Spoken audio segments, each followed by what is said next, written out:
Yeah, next one. Oh, What? we're gonna be up there? I'm not safe. Oh.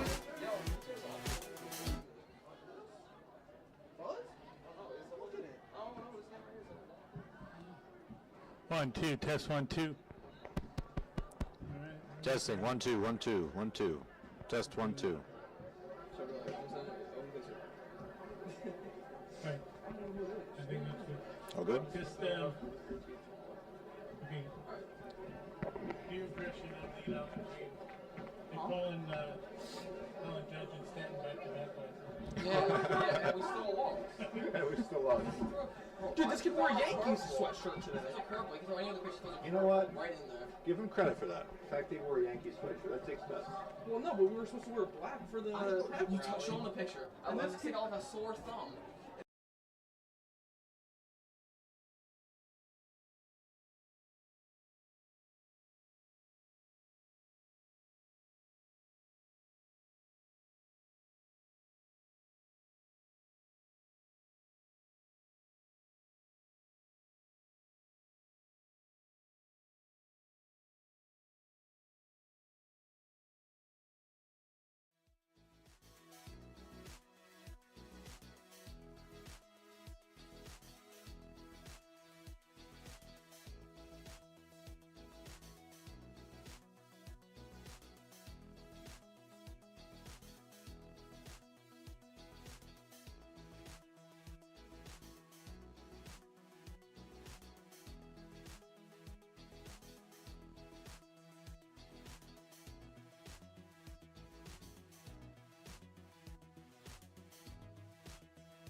All right, good evening, ladies and gentlemen. Welcome to TR Schools TV, Game of the Week presented by the TRAA. I'm Casey Kinnerkowski alongside my broadcast partner, Andrew Eckler. And tonight we're back here at Dvorak Field for homecoming weekend festivities at the home of the Raiders as the Townsville East Raiders host the Asbury Park Blue Bishops. And Andrew, we're back here after last week's game against Townsville South. Literally went a little south for Townsville East in the second half. What are we looking for today from their bounce back? Yeah, last week, 35 uninjured points after this first half. Just terrible. They fell apart. They need to bounce back here. They're 1-6, but they still have a chance to make some noise. So they're looking to do that here against Asbury Park. If they're going to do it, this would be the game to do it. Exactly. We've got a lot of festivities here tonight, obviously, with the homecoming weekend. Things you're going to see, you know, the proverbial floats here around at halftime, and they've got the marching band and all that. We'll have the national anthem coming up and the coin toss. But before we get that here, let's look at a couple keys to the game here between Townsville East and Asbury Park. Let's start with East. Yeah, number one, you got to focus on the now. Townsville East last week, they were too focused on the pass, it seemed like. They were up 21-7 in the first half, and almost seemed like they were happy with that. Like, they were pleased with the result, but they just didn't come to play in the second half. So they gotta stay locked in, stay in the game, and then they gotta keep Asbury Park under 50% on third down. If they could stop them on third down, they should have a really easy time winning this game. But first, they gotta get them to that third down. So, and then they gotta attack the edges. Interesting game plan here for Asbury Park, like to run. So if you can attack the edges, then I think they could really stop them. You got it. And of course, for Asbury Park, they're going to try to dominate the lines here with some of their wonderful players that are across the offensive, defensive lines. They want to get the ball to some of their playmakers. Got to watch is number 6, the quarterback, Jason Whitaker, the sophomore, and of course try to create some negative plays on defense, which is something they've done in their last 2 wins. And so here we go for the national anthem of the United States of America.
Beautiful job there on the national anthem by the marching Raiders.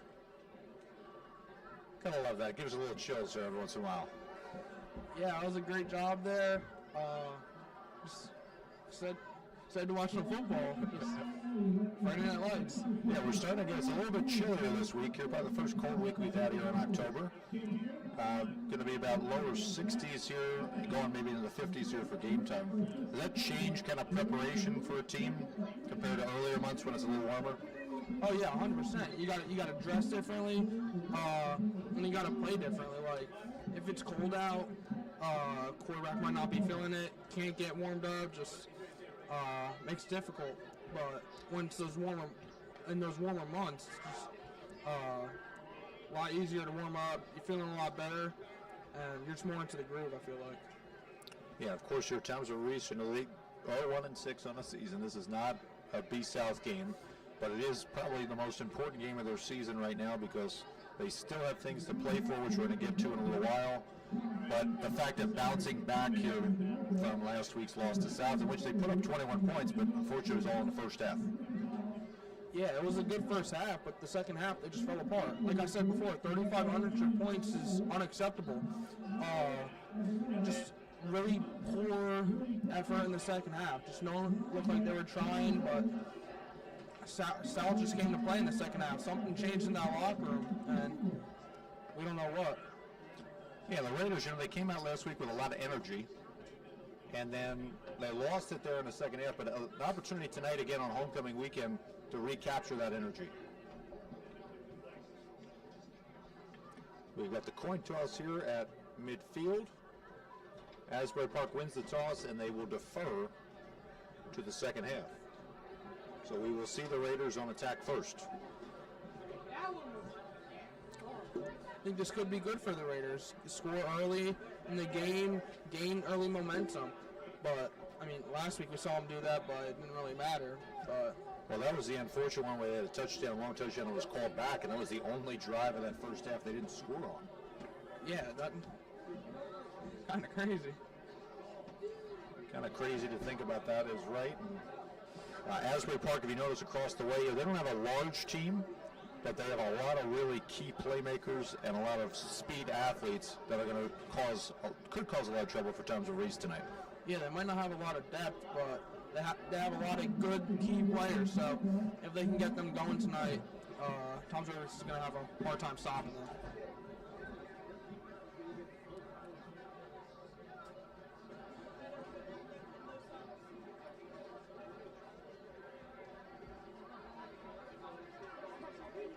So it appears to be number 21 for Tom's released. That'll be Brandon Seibert back deep. Andrew's going to be a little early here in these games. They're trying to figure out the numbers here for Asbury Park. That blue on the white is a little dicey. Yeah, it's a little difficult to see. Looks like North Carolina. I like the jersey though. That blue color I love. Don't you know I'm a Duke fan? Come on. It's almost basketball season, by the way, folks. Almost basketball. We'll fight about that later, but no, it's a very, very nice color. As the ball is on the tee, and we are ready to go here at Dvorak Field. This one fielded about the 15-yard line by an upback. Across the 25, 30, and he's down right at the 30-yard line. So that is where Jamza Reese will start their first drive of this game. Not bad field position. Shot at the 30. It's a pretty good return. Not bad at all. Yeah, the interesting part, the guy that kicked that one was Amiri Macy, who is coming back here from a torn Achilles injury. And he's coming back and looked pretty strong on that kick. Yeah, that was a pretty good kick. That one flew pretty far, but he just got a good return, so got canceled out. Here come the Raiders. They're going to have to attack a defensive front here for the Blue Bishops that resembles like a 6-2 at times, a 3-5-3. You're going to see variations of that all game long. DeMarco takes the snap. He hands it off up the middle, and that is a solid first down gain of 5 here by the running back. Not a bad game. Just looked like a lot of power there. Just hand the ball off and just push forward. So it'll be a 2nd down and 5 coming up. As the Raiders last week we saw again, they take their time here. They check the play script. They make adjustments. Going a little quicker here in this one. DeMarco takes it, hands it off again, and this time Macy right in the backfield after a short gain. Yeah, it just came in unblocked. Seaver never had anywhere to go, so still got a gain of 1, which that's a win. That's a win to me on that play. So first test here for the Raiders offense tonight, a 3rd down and 4 at their own 36-yard line. With a 2-wide trips look to our side of the screen. They bring Singleton in motion. They fake the jet sweep, and we'll see if Asbury Park jumped early. as a huge penalty there against Asbury Park gives a free set of downs for Townsville East. Yeah, very undisciplinary play by Asbury Park. It looked like their whole team jumped off sides there. That was just not good. Given just a free first down to the Raiders, just not how you want to start the game. Definitely not on the road here. Raiders will take it though, 1st and 10. They move the ball up to the 47-yard line. DeMarco pitches it out to the running back who cuts inside and makes his way across the 45-yard line down to about the 46. Solid gain of 4. Good run there by Vallejo. Little pitch there. Got him outside and found a hole. Got a nice little gain of, looked like 4. Yeah, that was Vallejo on that cross play.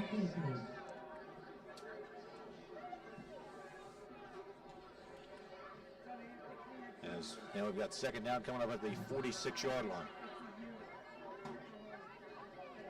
DeMarco fakes, no, he gives, and he gets up close to midfield. They're going to mark him down right at the marker of the midfield stripe, so bring up a 3rd and short. Yeah, they're not moving far on each play, but they're getting good amount of yards. That play almost looked like DeMarco wanted to take it himself, but Vallejo was he wanted that ball, he wanted to take it, and he did. So we'll see a bunched up look here from Townsville East on a 3rd and short. They bring Singleton in motion. Asbury Park jumps again. And Andrew, I believe 2nd time in a row, we're going to get a free set of downs based off of a penalty. Yeah, this is not good for Asbury Park. Two offside penalties for Asbury Park. Just bad start. Giving Townsville Reese 2 first downs. It's like they're just handing them this. It's just making it too easy. Yeah, East will definitely take that and run with it. Now they're on the Blue Bishop side of the field. 1st and 10 at the 45-yard line. 8:45 and rolling here in this first quarter. They give it around the reverse, almost like kind of sweep here for Singleton, and he gets a first down up inside the 35-yard line. So a little razzle-dazzle play works well for the Raiders. Yeah, good play by the Raiders. Good, looked like a good 12-yard gain. Izzy Singleton got around the edge. He's quick, but we saw at the end, pretty aggressive too. Ran over a defender, so great play there, great blocks, just great execution by the Raiders. Yeah, 5 plays here, all 5 on the ground. And East in business inside the 35-yard line. Seibert back now as the running back alongside DeMarco. Motion 10, 32-yard line. They bring Vallejo in motion, and we'll get a stoppage of play here. They'll call a legal substitution against Asbury Park. So an illegal substitution there against Asbury Park. Yeah, that's 3 early penalties on Asbury Park. That's 15 yards on the first drive that they've given up, just off of penalties. This is just not going well for Asbury Park so far. So now Vallejo back in motion. This time they're going to give it to him on the jet sweep. He's got a blocker in front. He stretches it out, puts his foot in the ground, tries to go inside, and we got a penalty late. We'll have to check it.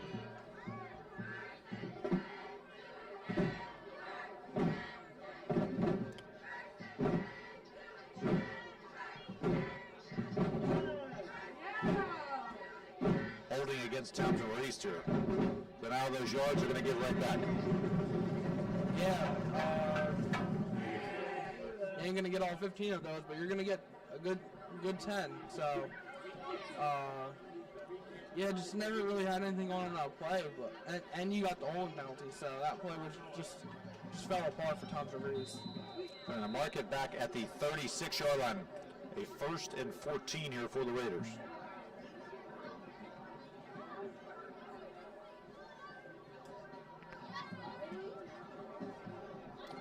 DeMarco changing the signals to set up the blocking for the Raiders. Seibert, the tailback, right in back of them. Bring the blocking back in motion to the left side of the formation. Handoff up the middle. And Seibert gets back inside the 30-yard line down to the 29. Gain of 7. Well, I couldn't really get a number there, but someone came off flying off the edge for Asbury. Couldn't really get the tackle, couldn't really get him wrapped up, but that caught my eye. He came off that really quick, but Asbury, not a bad job stopping him, not bad defense. Yeah, they got some speedsters around the edge here that can really come in and cause some havoc.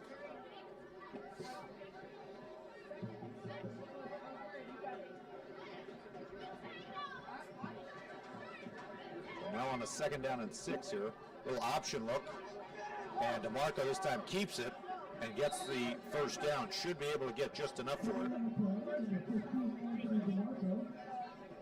I'll give him 7, exactly what he needed.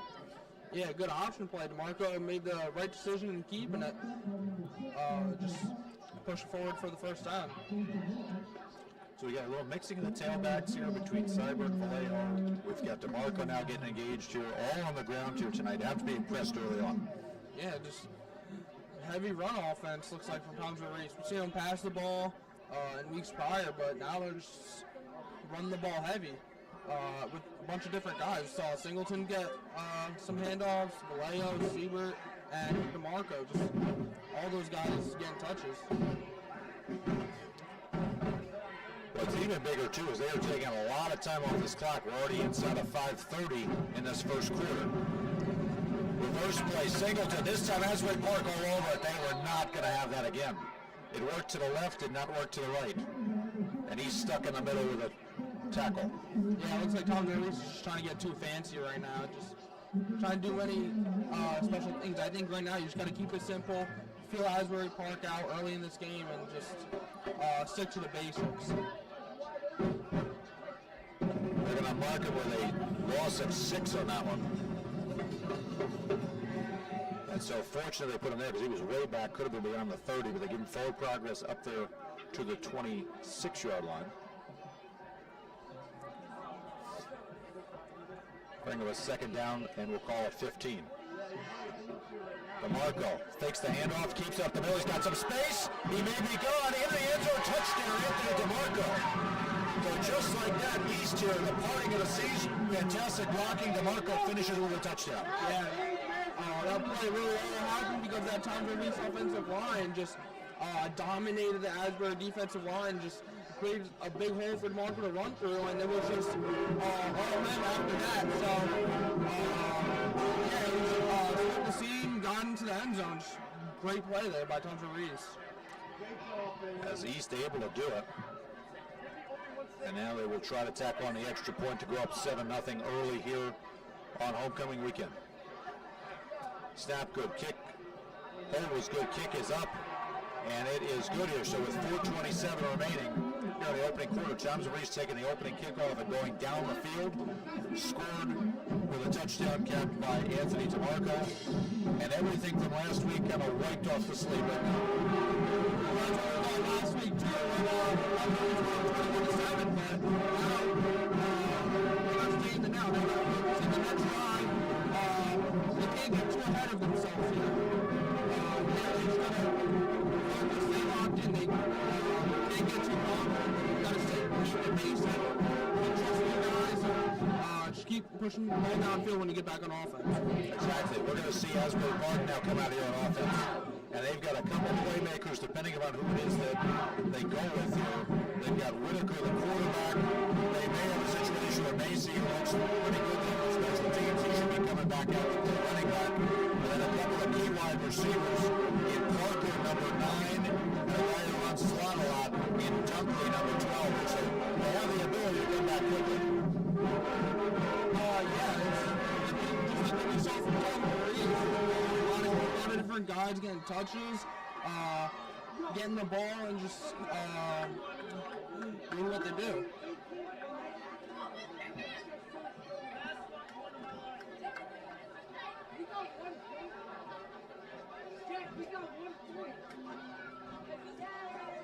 And it looks like they're going to have Macy and Dunkley back deep for Asbury Park here.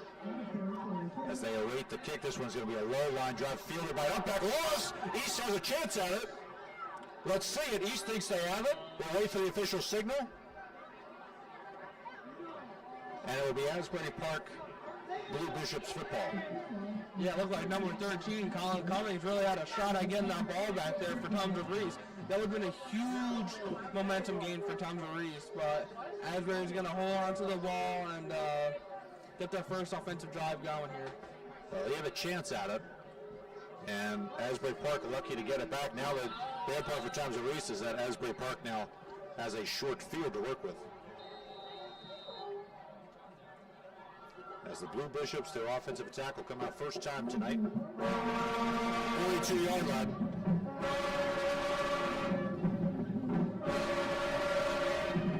They've got a multiple look here. Heavy run set. Way to go to single ball.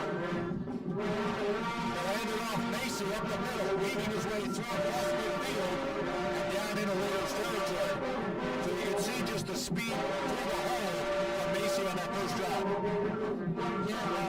Tom DeVries just, if they're going to stop them on defense, they need to get them in the backfield, stop them at the line of scrimmage. Because once he gets into that secondary lane for the races, he's a physical back, and those tackling are just been a big problem this year. So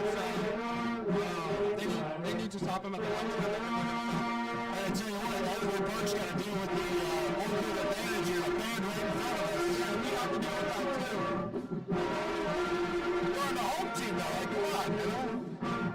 Second one of the first drive here is Macy makes two guys miss in the backfield. Will not get back to the original line of scrimmage. Running around with the football by East. Yeah, you had two guys in there real quick.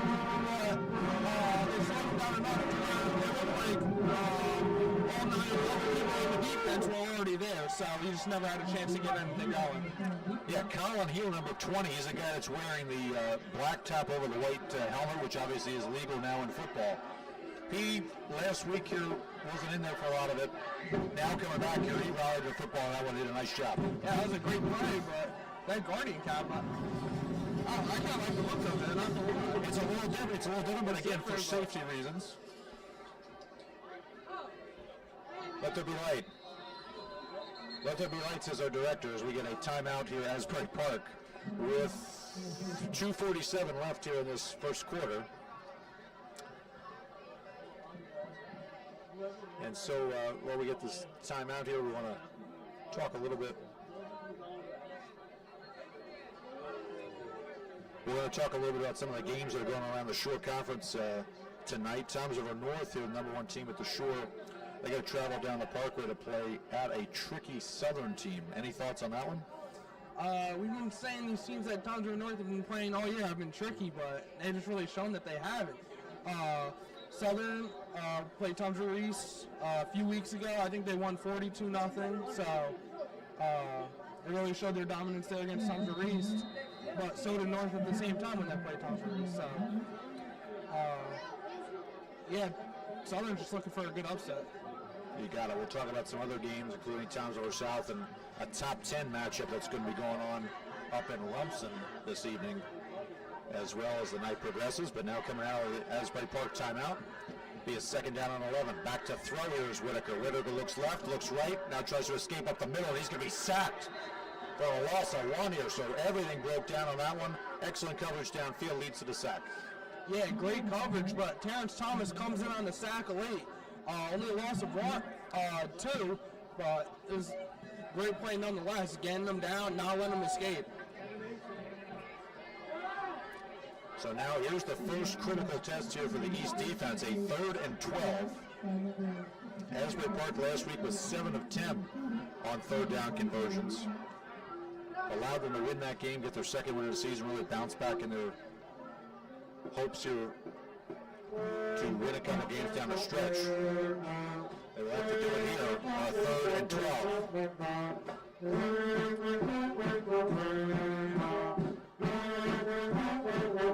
Receiver goes in motion across the line of scrimmage. Back to throw Whitaker. Looking left, tries to escape left. Now he looks right. He might take off. Drops it short to Macy. But an excellent tackle there by 13 Colin Cummings. to limit the gain and bring up third down. Yeah, great tackle by Colin Thomas at the 40-yard line. He's never gave him a chance. If you're really great, you gotta look deeper. If you really want to get that first down, you gotta look deeper. So now a fourth down and 4 around here for Asbury Park.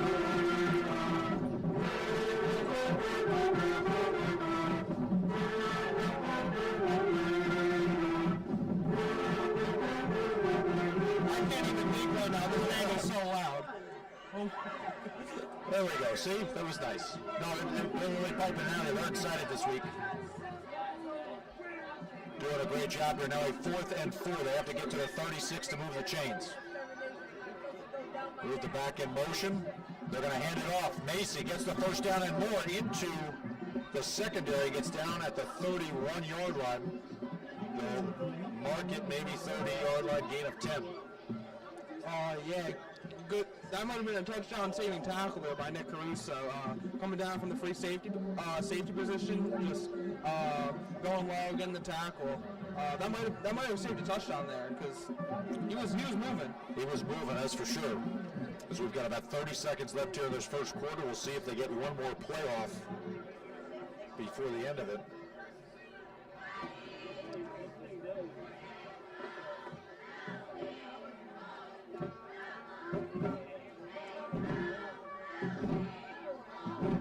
As Asbury Park, I think, might just be content to let this clock run out. And so that will be the end of quarter number 1 here from Dvorak Field. The Townsend Reese Raiders here on homecoming weekend open up with a long first drive, and they lead it 7-0. Yeah, both teams are looking good right now, though. Asbury starting to drive downfield on their first drive, and we saw Townsend Reese drive down on their first drive. So both offenses are playing really good right now. Yeah, it looks like it might be a little entertaining game we have here. Yeah, definitely, because Macy here, you saw that on a couple plays, he was able to find a hole and accelerate through it rather quickly. Yeah, if he, I've said this, I think every Townsend Reese game we've done this year, but if he gets into that secondary, he might be gone. The tackling from Townsend Reese is just abysmal. It's so bad. So if you break like 1 or 2 tackles, it might be a touchdown. Might be a situation. We saw that a lot last week here where Jake Inahan and Demir Nelson, they were off to the races a couple times in that second half. Not so much this week. Better job tackling by Townsend Reese so far. Yeah, definitely a better job tackling, but now it seems like the defensive line is just not there. Looks like they're getting bullied up front. There's creating holes with ease. Asbury Park is. Well, speaking of that line here, a wonderful story there. We've got Ania Johnson and Alini Johnson, the 2 sisters who are cousins to the coach of the Blue Bishops, Will Johnson. They are blockers on this team as Whitaker's running for his life here and somehow gets back to the line of scrimmage. But these 2 young ladies, they've done a fantastic job working their way through the program and now playing significant minutes here as seniors and juniors. Yeah, and they've been doing a good job here creating the holes. On that last play, Whitaker was seen with that blazing speed getting outside, getting back to the line of scrimmage. He's never had anything. But good job, using his speed, getting to the outside, and get back to the line of scrimmage. That's all you can really do in that situation. Second down and 10 here for the Blue Bishops.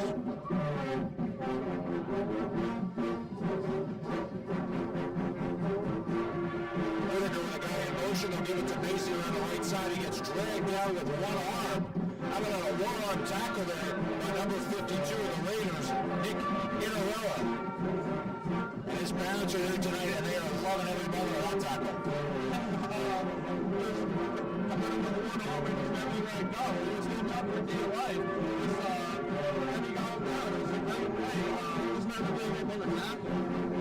So now another third long here for the Blue Bishops as it'll be a third down and 10 coming up. Where are they going to go? It's got to be a pass. We've seen these pass plays, it's just like whatever is scared to throw the ball. So I wouldn't be surprised if we see him try to scramble. They have Macy in the backfield as the tailback. doesn't bring pressure. Back to throw. Whitaker looking left, now rolling right. Escapes one guy, and he can't escape him. He gets dragged down. Ball is out. They're going to rule him down. But again, the pressure of Thomas Reese gets to him again. I believe there was 55. Terrence Thomas in on the tackle. 2 sacks early for Terrence Thomas. Looking like he's going to have a great game early. But, I mean, I called it. Pass play, and then he tried to scramble. It looked like he was scared to throw the ball, so he's trying to make some moves, but Terrence Thomas just wasn't getting full there. Got him down. Just a great play there. So it'll be a punting situation here for Asbury Park. You have to be careful, though, because Whitaker is also the punter. And in an earlier game this season, they faked the punt and ran it all the way for a touchdown. So the hands team has to be aware, and you can see kind of that punt safe here by Thomas Reese. Yeah, returns aren't that far back. This one will be punted away by Whitaker. Low line drive kick, angling towards the end zone. Can they get there? Nope. It'll go in the end zone for a touchback. And so at the 9:55 mark, Thomas Reese getting the ball back here, up 7-0. Yeah, Thomas Reese held strong there on defense. But, I mean, that was all made by Terrence Thomas. That huge sack. I wouldn't have been surprised if they got another 5 yards. If they got another 5 yards on that play, they would have went for it. But yeah, no, Terrence just wasn't having any part of that. Just a great defensive stand there by Thomas Reese. So we saw Thomas Reese their first drive. They went down the field.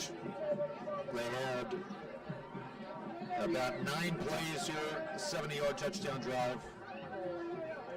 Just have to keep the momentum going here. Yeah, if you could just keep on scoring, it would be a really fun night for the Raiders.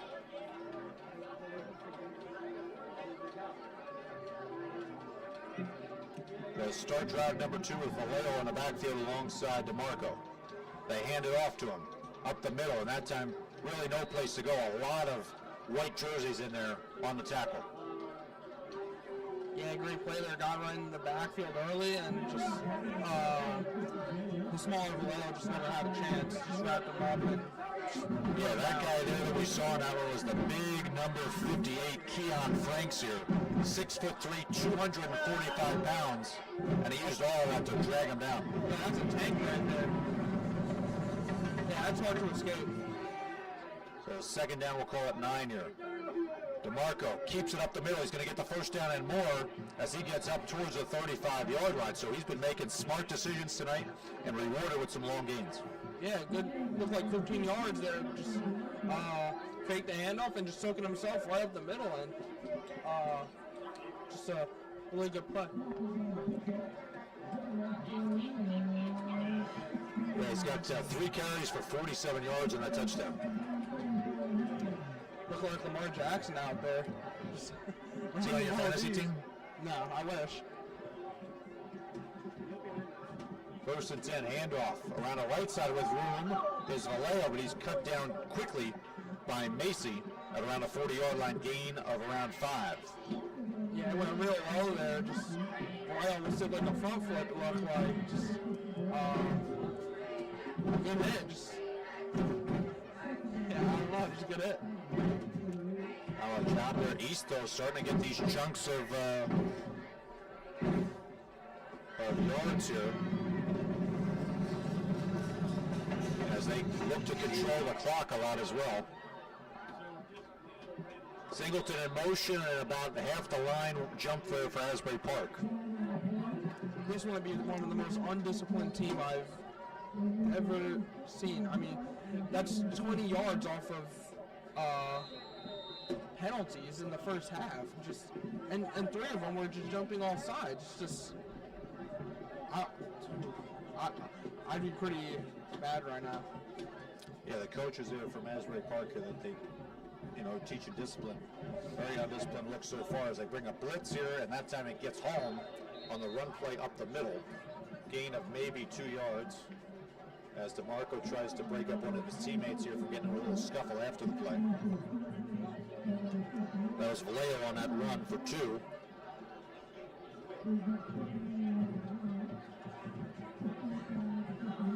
Make it 1. We'll call it a 2nd and 9. Yeah, I don't know about that spot. That doesn't look like 2. I would say he landed at about the 48-yard line. So you got to figure 47 safe mark, but they'll mark him at the 46. I'm not down there. What do I know?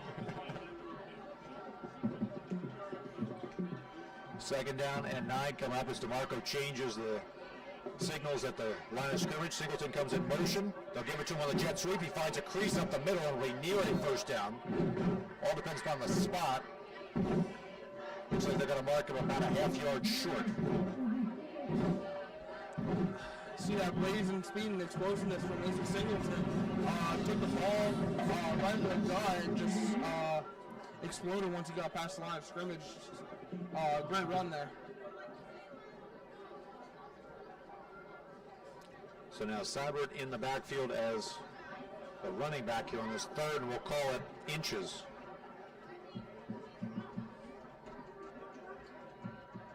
Almost another jump. Did they jump off again? Yes. So the ends here, they're trying to jump that count, and it's going to be another free 5 yards and a free first down. That's the third free first down the Town Release has had in this first half. These hard counts are just getting them. It's just, if it ain't broke, don't fix it. Just if that's how you're going to score, that's how you're going to score. If you can just keep on throwing them off sides, then... The only thing I will say is that in between Keansburg and Keyport, the last two opponents for Asbury Park, Keansburg ran a little bit more of an up-tempo, and so I don't think they're really reacting to East running a more deliberate offensive attack here. As we get a nice run up the middle there by Vallejo. Seibert. And he gets up to about the, we'll call it 33-yard line. Seibert, my apologies on that one. Thank you, Andrew. Yeah, one's got the black turf tape and one's got the pink, so. And they're both wearing different numbers. So. And they're both wearing different numbers here. Well, that's why you're up here. You got young eyes here. Second down and 3 of 5:18 remaining. The scoreboard's broken here out east. Currently says 1-0. I don't think that's right. It's a soccer match. This one, keeper, DeMarco breaking a couple tackles, gets up towards the 30-yard line. Should have enough for the first down. I think Vallejo had a lot of open space on the left side if he handed that off. I don't know if that was the right decision there by DeMarco. I want to say that might have been his first questionable decision of the night. Still got the first down though, so.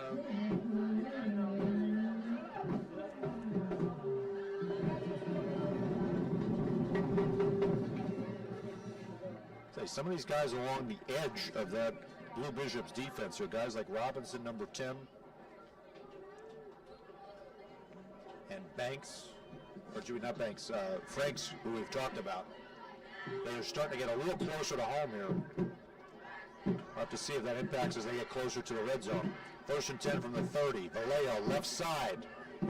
And again, another solid gain of about 5 there on first down. So they're ripping off these chunks and staying ahead of the curve. Like someone just got hurt for Asbury. Ooh. Oh yeah, looks he's like hurt. A shoulder. Yeah, looks like a really bad shoulder injury. He's not looking. He's in bad shape. It looks like right now. Didn't get a number. A little hard to get a number on that one in particular, but he came off very quickly. Yeah, you can see him holding that shoulder. That was not good. But all as we get a handoff up the middle again.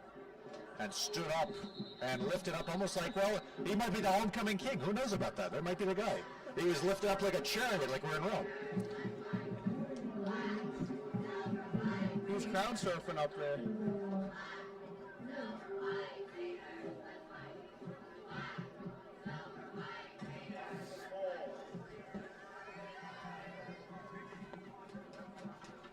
So it'll be about a 2-yard gain on that one. They'll make it 3rd down and 3 here.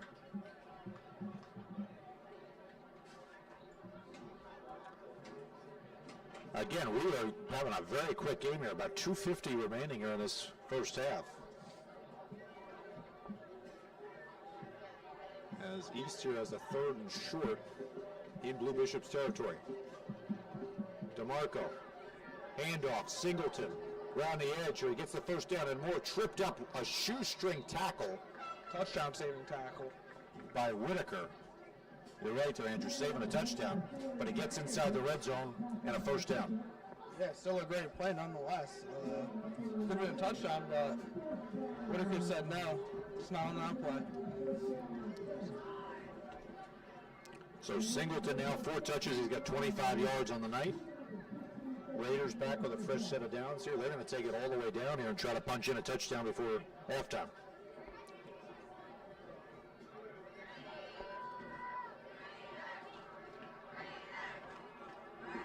In motion, Vallejo. They're going to give the handoff up the middle. Tripping, but still continuing to move forward is Seibert, and he gets up inside the 10 to about the 9. Yeah, if he didn't get tripped up there, I think he could have made a few moves and got outside, got the first down maybe.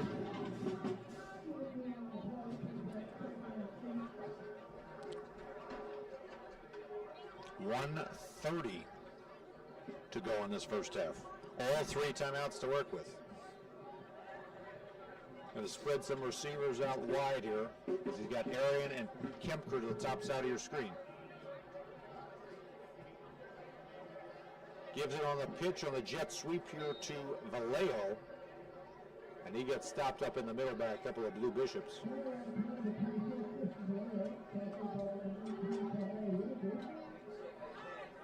As it'll bring up a 3rd down. Gain of about a yard on that one. I haven't seen Tom Drury's pass the ball yet, so I'm interested to see if they'll risk it and pass the ball a little bit here down the red zone. Sieber alongside DeMarco here on this 3rd down. Keeper DeMarco, and that time Asbury Park, they knew it was coming. They were right there on the spot. Johnny on the spot, there was number 57, Lorenzo Catalone. And a timeout Asbury Park to conserve some time here at the end of this first half with about 31 seconds. But DeMarco scored on a touchdown on that one. He had another one up the middle. It was the same thing. This time not fooled. It was the interior of that Asbury Park defensive line. Yeah, it seems like they're starting to figure him out. Just, a lot of option from Tom Drury today. Yeah, it just seems like the same kind of plays. I think they need to switch it up. I would personally go for it here, just, get some momentum, and if you don't get it, there's only 30 seconds left. Your defense held strong last time. I would trust them.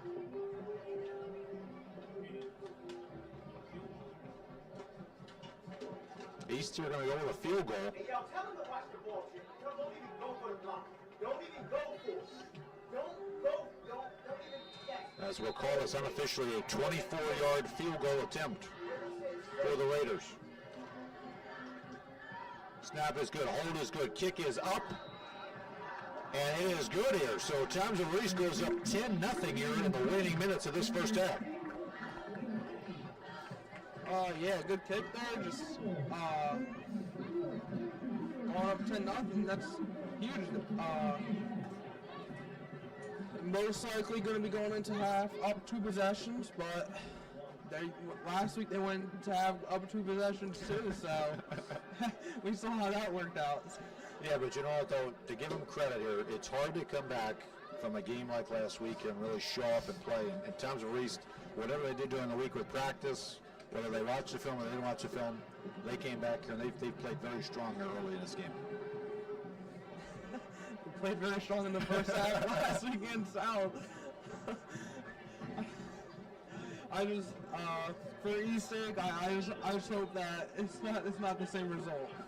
They're definitely looking for a different result than last week. Well, we'll see here. We do again, as Andrews alluded to, we got a whole second half to play, but for Tom's Horatio, I love the fact excellent execution there on the field goal attempt. They lead it 10-0. Have to just play out these last few ticks of the first half. Asbury Park, again, deferred on the coin toss, so they will get the ball to start the second half. And Asbury Park only has 1 timeout left. So depending upon this return, it probably will gauge how aggressive they will be with the final few seconds.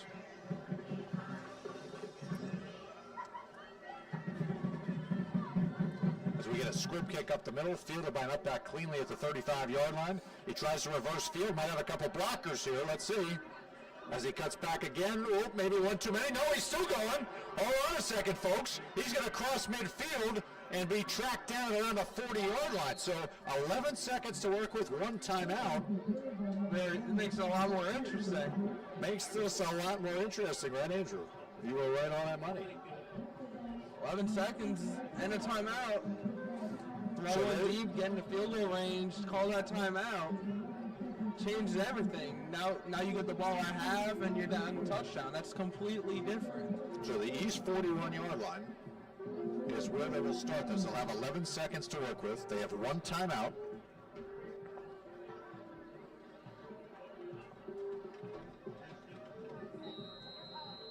Whitaker will be the play caller again. They've got Macy, who will be out in the backfield.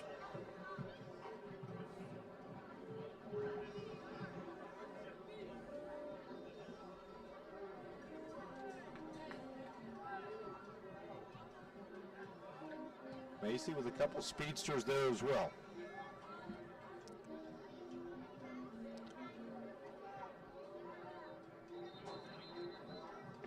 And Coach Sandberg says, you know what, we're going to do the old trick.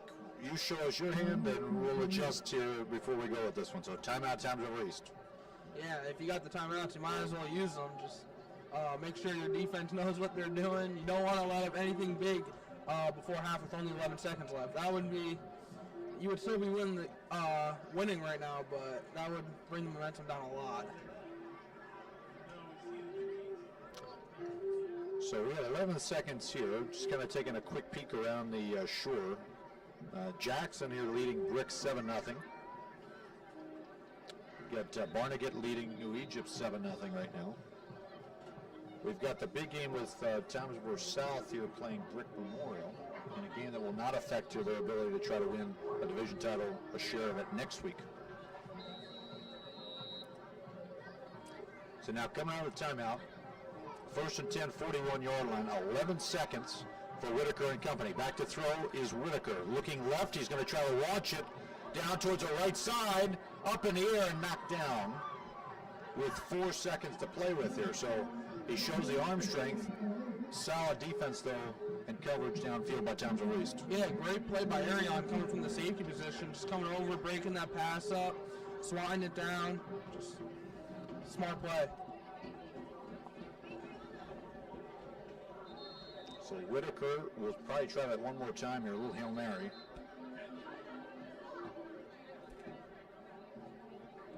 Took another timeout here by Tomsboro East. Yep, so there's second one. If you got them, you might as well use them. As that'll be a second East timeout. You're right, use it. You're going to lose them anyway. And so East here with the timeout to try to draw up their defense here against what will be a Hail Mary from about 41 yards out. Aaron Rodgers out there with Devontae Adams. Is Devontae Adams in the house? Well, we saw Aaron Rodgers, what's that against? The Bills, yeah, going to halftime, throwing up to Alan Lazard, came down with it, so. Never know. Whitaker's might got a little bit of Aaron Rodgers in him. Rolling up, send a prayer. Well, the hard part, too, is like you always see they only rush 3 guys here. Do you pressure more on the quarterback, or do you drop more guys in coverage? Looks like Tomsboro East can only send 3 and drop everybody back here. Yeah, it looks like they got 4 people deep, 4 in the middle, and 3 right in the front. Watch number 9, Parker, a former basketball player, is who we might be aiming for.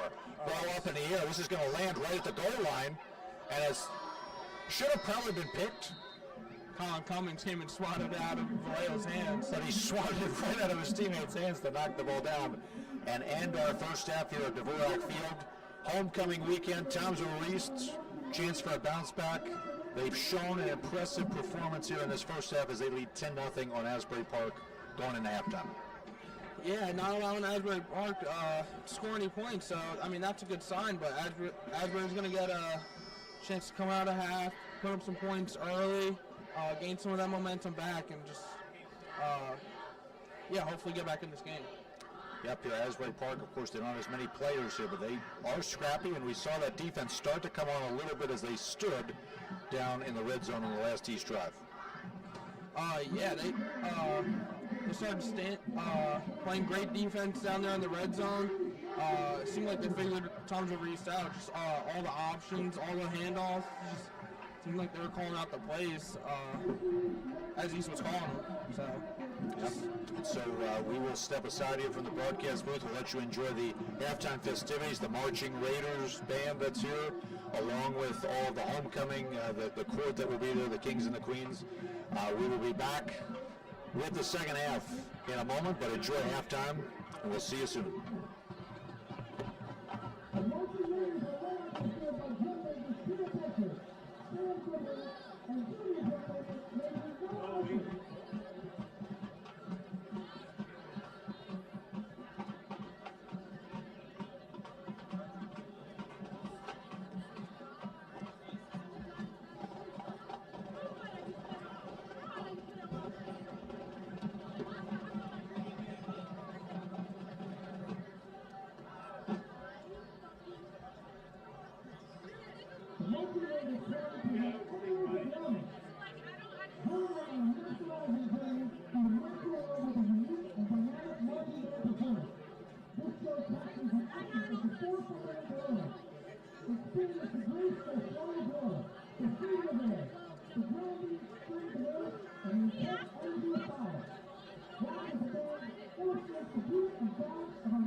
The foundation of a fighter, each element reveals its unique characteristics.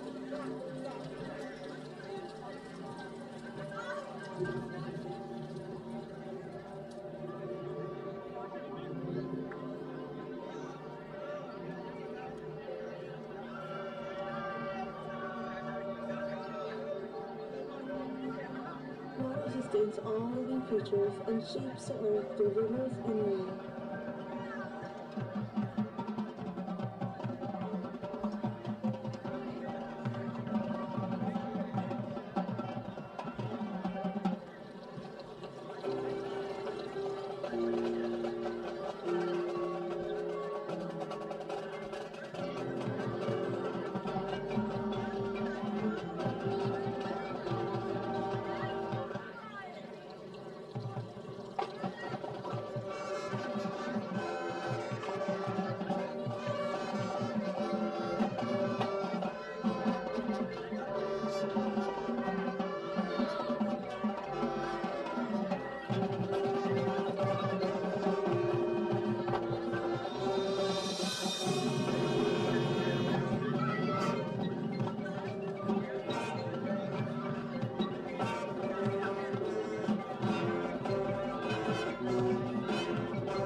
together, scattering seeds with its mighty and powerful wind.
But also burning in chaos.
Next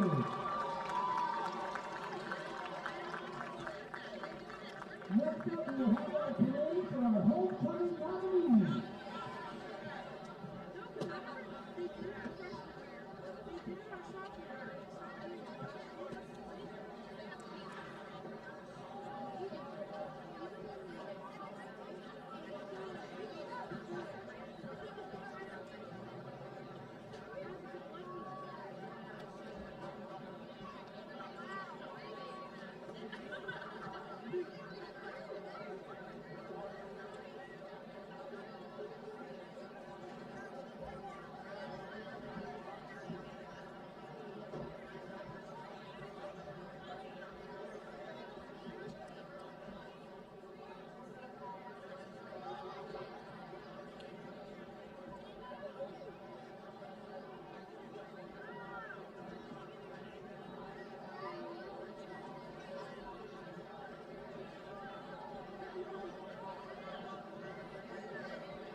Just make sure you get the car.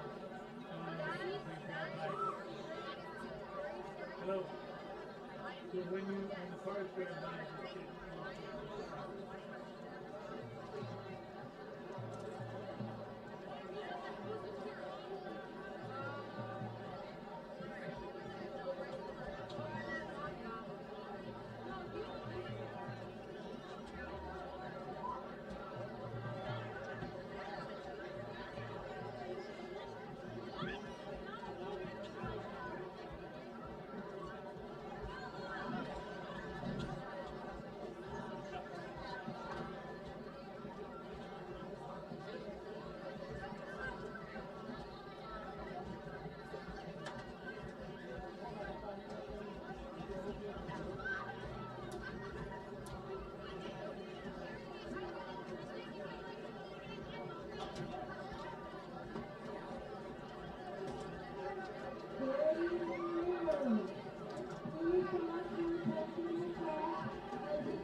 She's in the next courtyard. Let's go, everybody. Get ready. Get ready.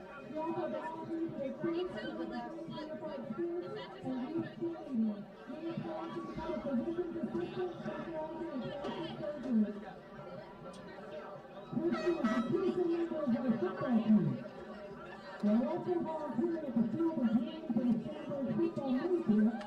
Christian's favorite touchdown. This Saturday hopes to become a business owner in the future and plans on helping Indianapolis. Festivities is a strong softball player in addition to being a football team manager. We got your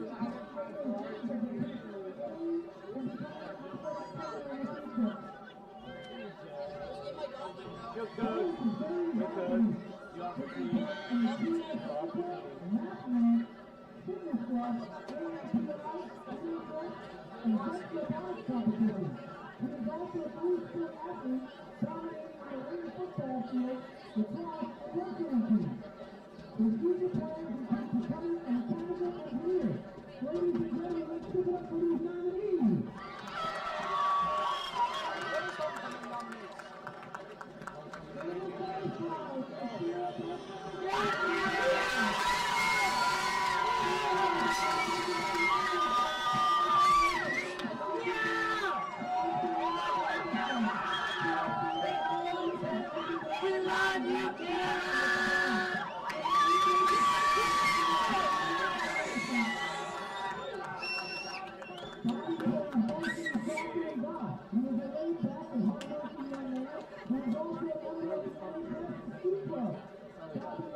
I thought it was already Donnie, you should have told me these things. It's all your fault. I thought you believed in me. Hey, it's okay. It's okay.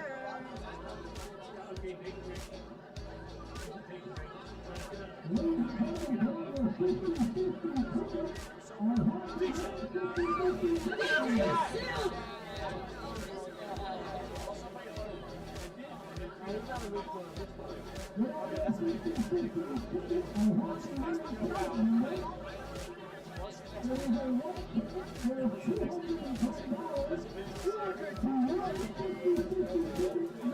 Mr. Guy.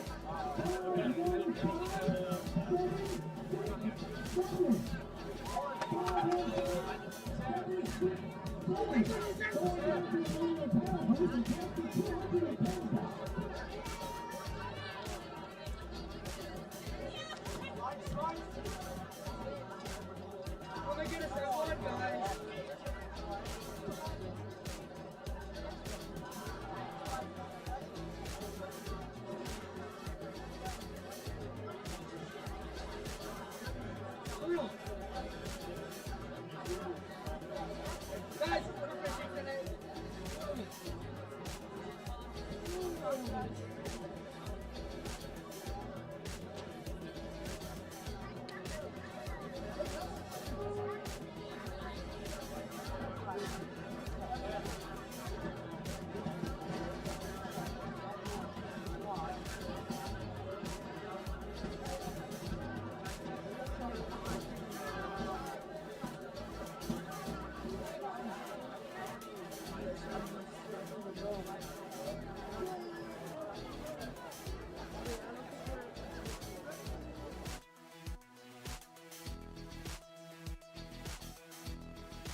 All right, folks, welcome back to the TR Schools TV Game of the Week presented by the TRA. Casey Kinnerkowski, Andrew Heckler here above Dvorak Field. And we're going to be coming out of a timeout break where Tom Zavarist is leading 10-0. Yeah, Tom Zavarist looked really good in that first half. Putting up 10 points and played really good defense against Asbury, too. They dominated the time of possession, just never really let Asbury get anything going on offense. And we will see the Asbury Park. We'll see the Asbury Park Blue Bishops coming out here on offense. They did get an opportunity at the end of the first half with a Hail Mary. Just two really nice defensive knockdowns by Tom Zavarist. Yeah, just they put a lot of guys back there. Just never really gave them a chance to complete a pass. If they did, that's just really poor defense by the Raiders. So I don't know if we're going to call it a full moon here, but we got pretty close to a full moon hanging over us up top. As the Raiders will kick it away to start quarter number 3. This one, a long kick angling towards the sideline, and it's going to bounce out of bounds. So the first mistake here probably for Tom Zavarist all night on special teams here. So that'll give an opportunity for Asbury Park to start in wonderful field position. Yeah, Asbury's really looking for something to work on offense. If they could get something good to work, then they should have a good time in the second half. Offensively in the first half, they were moving the ball a little bit, but they never really could finish the drive. Yeah, so that'll bring it up to the 35-yard line, 1st and 10 for the Blue Bishops.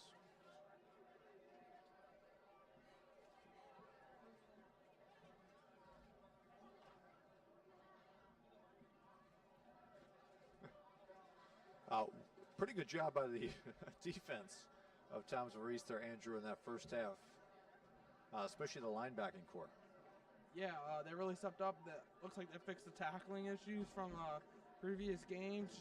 Not a lot of broken tackles, surprisingly, here for Asbury Park. But, yeah, just a lot of good plays by the defense all around. Not letting them really get into the secondary. And when they did, secondary still made good tackles. So, just great all-around defense. Not really sure what we're waiting on here. Might be a tangle in the chains over there on the far side. Oh, thank you. Is that what it was? I think, yeah, that's it. You were right on there, Andrew. Second time tonight you're on it. They get him untangled. Now we start 1st and 10, 35-yard line with Whitaker and company. He keeps it. Design quarterback draw around the right side, finds a sideline, and gets a solid gain on 1st down. That may be coming back due to a hold. Yeah, I was going to say, it looked like a hold there on number 21. But, yeah, it was clear as day. Good call by the ref there, bringing it back. Play doesn't count. Yeah, they had the 5 penalties in that first half for 25 yards. A lot of those on the defensive side of the ball that gave 1st downs, free ones here to the Raiders. This one, a 10-yard penalty that'll make it a 1st and 20 from the 25-yard line.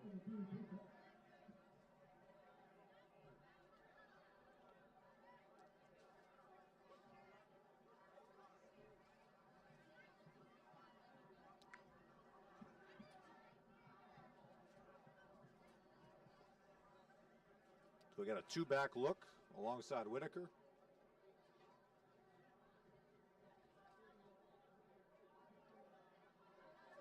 Bring one in motion there, number 5. Bring another one. They're going to give a toss out to number 4. And he makes his way and gets corralled actually by Izzy Singleton, who gave him a nice little bear claw across the top here. They get the penalty yardage back and a yard. Gain of 11. Yeah, good play there. Getting to the outside, getting to the edge, and just run for extra yards. Good blocks, just a good play there overall. Yeah, we apologize. A couple numbers changes here this week with Asbury Park here, so we don't have a number 4 on the roster that's there, so we'll have to leave it as such here. But he got a nice gain there of 11, brings up a 2nd and 9. This time they give the jet sweep. And the jet sweep working pretty well there as he's going to get up and in to around the territory of a first down, be about 1.5 yards short. Heel and Seibert on the stop here, about 1 yard short, gain of about, we'll say 8 on that one. Yeah, looked like some tackling issues there. Broke a few tackles, but they can make a good stop here. Raiders will be in a really good position to get the ball back. Yeah, 2 third down opportunities in the first half here for Asbury Park. They were 0 for 2. They converted one of those on a 4th down.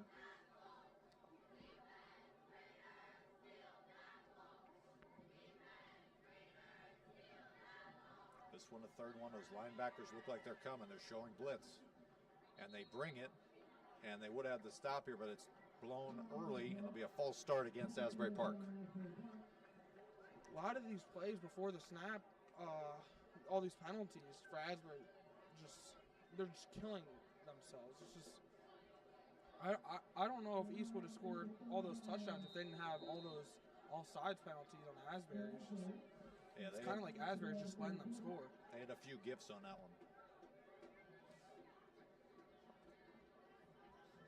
So now it'll be a 3rd down and 6. Have to get across the 45-yard line for a first down.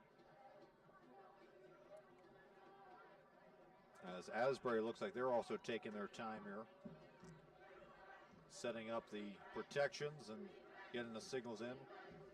As Whitaker takes it, he's going to hand it off here around the left-hand side. Tom DeVries is all over that one. That's going to be a negative play again as those linebackers keep coming up. We keep talking about Terrence Thomas and company. They're doing such a wonderful job here of closing up those holes. Yeah, Terrence has really been the key player for this Raiders defense today. Just already 2 sacks in the game, just playing a really good game. He's really carrying this Raiders defense right now. So it'll be a 4th down. They'll bring up a punting situation on a 4th down and 6 here. Whitaker again is the punter as well here, so you have to be aware of a fake potentially, as the Raiders don't have anybody back deep here to field this punt. Whitaker kicks it. This one a much better kick than his first one, way up in the air, angling towards the Asbury sideline, and it takes a bit of an east roll up towards the 40-yard line. So a little unlucky there with the backspin, but the Raiders will start their first drive in the second half at their own 40-yard line. Yeah, given how good their offense has looked, this is really good field position. Not quite in your own, not quite in the opponent's territory, but it's not bad. You're not that far behind it. Yeah, you know, the funny part that, you know, you brought up, Andrew, in that first half was that there were no throws here by Towns of East. They kept it all on the ground and they spread it around. Yeah, they had 4 leading rushers, Izzy Singleton, Christian Vallejo, Brandon Seward, and Anthony DeMarco, just all putting up a ton of rushing yards, just pounding the rock, penetrating the holes, and just playing power football. So leading 10-0. Here comes Thomas of East with their 3rd drive of the night. Touchdown and a field goal in the first 2 as they'll start with Vallejo in the backfield. And they'll spread them out here with a 3-wide look. DeMarco hands it off around the left side, the weak side of that line, but definitely nothing weak about that defensive approach as they get them in the backfield for a loss of 2. Yeah, as we saw at the end of the first half, just the Raiders' offense started depleting. Just wasn't as good as we saw earlier in the first half. And there's the Asbury defense just showing that they've adjusted in halftime. So looks like the Raiders are going to have to change up their offense and start doing some different things to get the ball moving. A little different look here, a new running back. As they'll give it off to Vallejo, and Vallejo gets it up in the middle.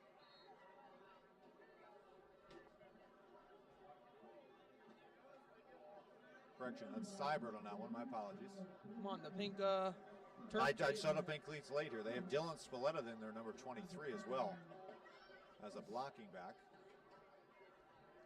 Let's give him 3 on that one. Bring up a 3rd down and long.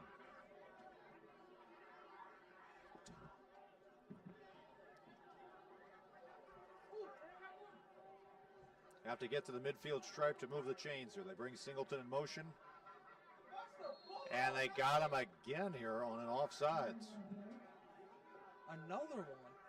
That's what, number 5, 6? Number 5, yeah. This is just sad to watch. It's just so undisciplined. It's you would a think tough they would way. have learned. Yeah, it's a tough way to do it. You change a 3rd and 7 now, making a much more manageable 3rd and 2. They're making it way too easy. They're like handing them like field position. Like,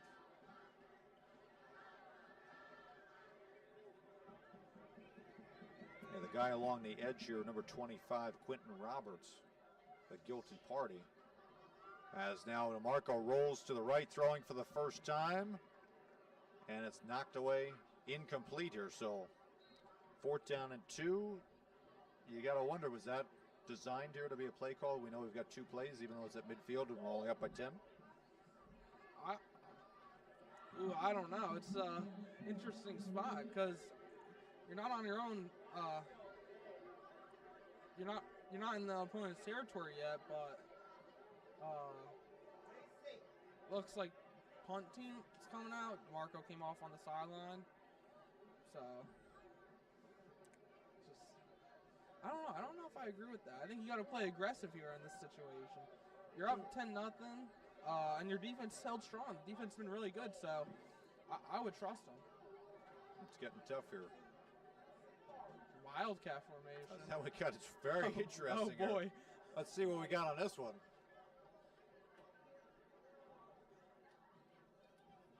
They might be trying to get him to jump off sides.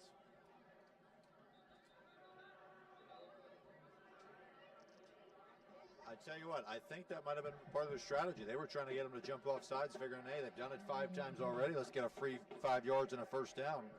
That was very interesting. I don't know what was going on there. I mean, worth a shot. You had some offensive linemen in the backfield. Like, that was very interesting. It's just, I've never seen anything like that. That was the craziest formation I've ever seen. That was a little interesting. You're right there. We got number 4 back deep here for Asbury Park. Mert Fat to kick it away, and he kicks it. It's a good kick, angling towards the east sideline. Unfortunate again with the bounce, as it rolls dead at the 36-yard line. So while we get a moment here, we want to talk a little bit about what Toms of East has to play for in this one.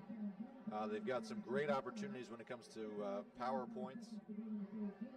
Even though they've got 1 win on the season, they still have the ability to potentially, Andrew, make the playoffs. Yeah, they definitely can make the playoffs. It's not super far out of reach. They're only 1-6, but it's definitely a possibility. Yep. And so we got them here, and we'll bounce back and forth between that in a moment, but they are still on the edge, looking on the outside, looking in, but opportunity here for Toms of East to do something. A first down run here by Asbury Park up to the 47-yard line. And again, here we got the graphic coming back up here. East, they need Cumberland to lose. They need Princeton to lose in order for us. They need Cumberland to lose. They need Princeton to lose in order to jump in the field. Toms River South in right now, but that could change as well.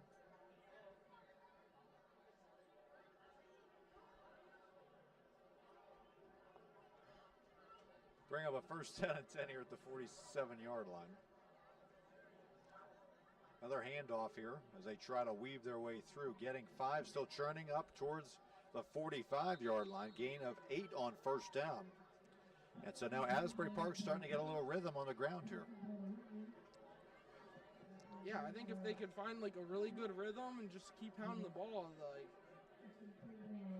they could definitely come back in this game and come back and win.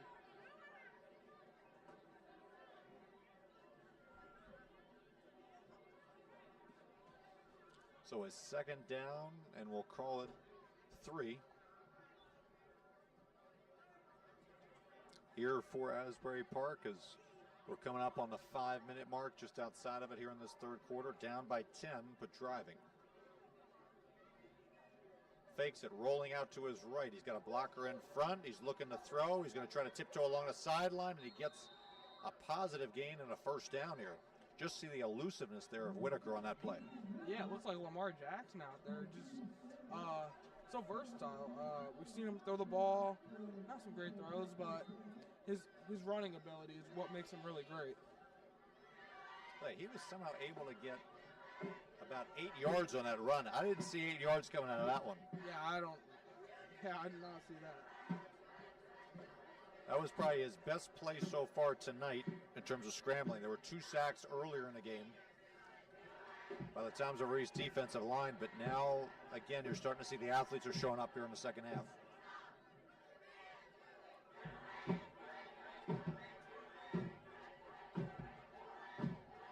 They give it around on the jet sweep here. That's number 10 of Asbury Park.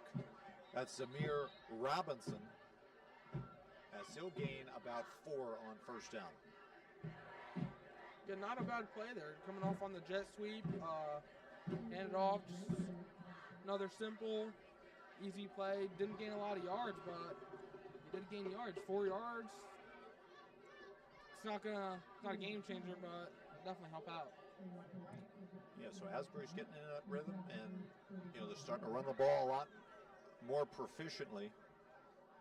They've been stretching the edge here. You think they come back inside on this play? I don't know. I could see him passing at any moment here. Just throw East off guard, but when we've seen him pass, they just never actually threw the ball. Whitaker just looks super scared to throw. Keeper there by Robinson, and again, he is clawed down. Talk about playing like Pirates tonight on the Pirate-themed Raider Nation night. Terrence Thomas grabbing that jersey, ripping him down after only a short game. There's going to be a lot of ripped jerseys in that Asbury locker room, it seems like. Just grabbing the jersey and just ripping them down.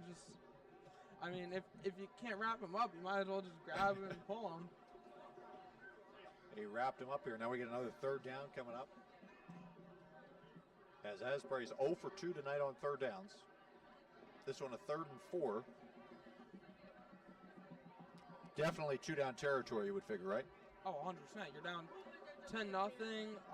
East has dominated the time of possession, so if you don't go for this now when you punt this ball away, you don't even know when you're going to get the ball back. In the backfield quickly, number 58, James Lynch. And that's a loss on the play. See the excitement there from Lynch as he's celebrating alongside Dixon. This changes everything now. That was a big loss. So 4th and 6 it's manageable, but 4th and 6, that's not where you want to be, though.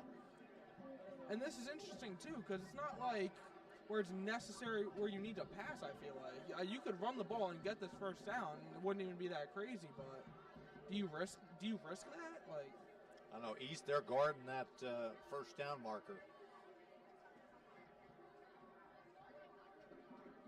As they're going to try to look here, a 4-wide set. Whitaker takes the snap. He's back to throw, looking left, now looking back right. He's dancing. He's trying to find something in the middle, and he's not going to get anywhere. East swallows him up in the backfield as they celebrate again with Lynch coming out of it alongside you-know-who, number 55, Terrence Thomas. He is having a great game right before homecoming.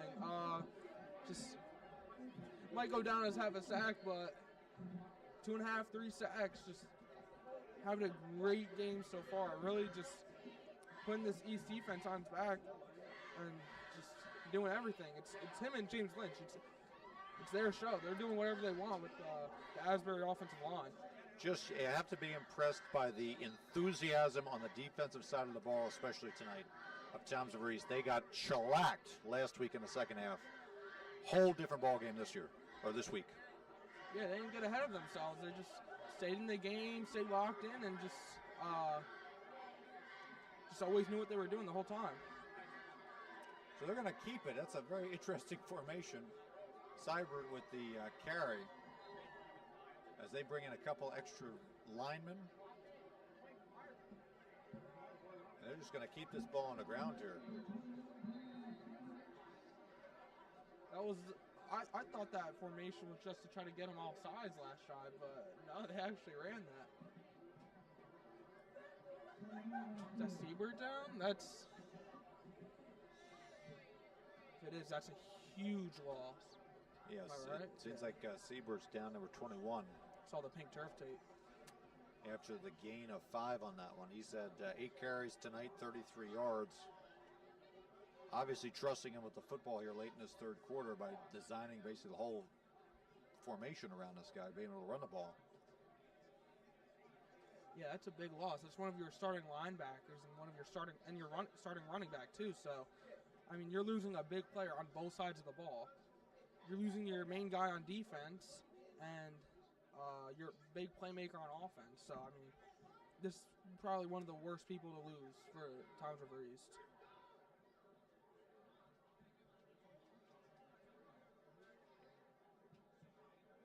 And so as we've got the injury timeout right now, we can tell you a couple scores here. Toms River South playing Brick Memorial tonight. That game well in control of the Mustangs ends. They were leading 27-0 last we checked.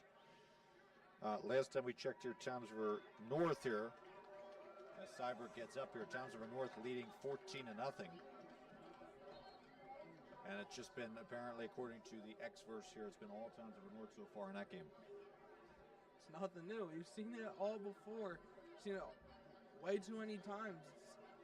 It's just big blowout after big blowout. 14-0 already. Just it's looking like the same team every year. Yeah, the other game of note here, that 2-against-9 matchup, Rumson Fairhaven, the Bulldogs hosting the Griffins of Donovan Catholic, the number 2 team, Rumson, leading 14-6 right now. As we come out of the injury timeout, it'll be a second down. We'll call it 5 here.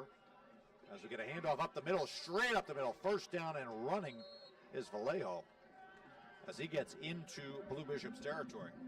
Seaver comes out, Vallejo goes in, and immediately gets a first down and a lot more. So, great play. Saw that hole open up and you just see explodes right through that hole. Just you can see the explosiveness, that track runner speed. Just he was out. He was out once he hit that hole, and they're lucky they caught him. Yeah, 12-yard run there. Moves it in Asbury Park territory on the 44-yard line. As we're coming up here on a minute to go here in this third quarter, Raiders leading comfortably right now by 10. Looking to add to it here before the end of the quarter. Back to throw DeMarco. He's got a man. Can he get it to Singleton? No, it's intercepted in front of him. Oh, man. He had him. He underthrew him.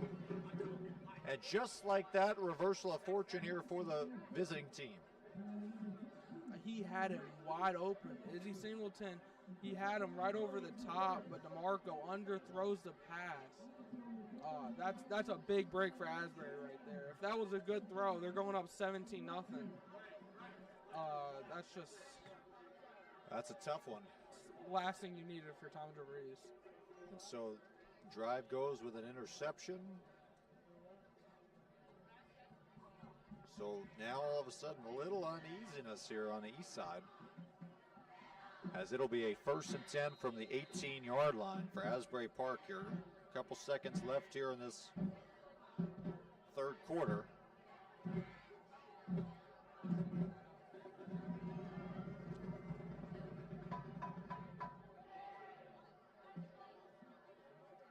Whitaker calls out the signals, looks back to throw. He's looking left. He's got a clean pocket, rolling to his right, trying to organize something.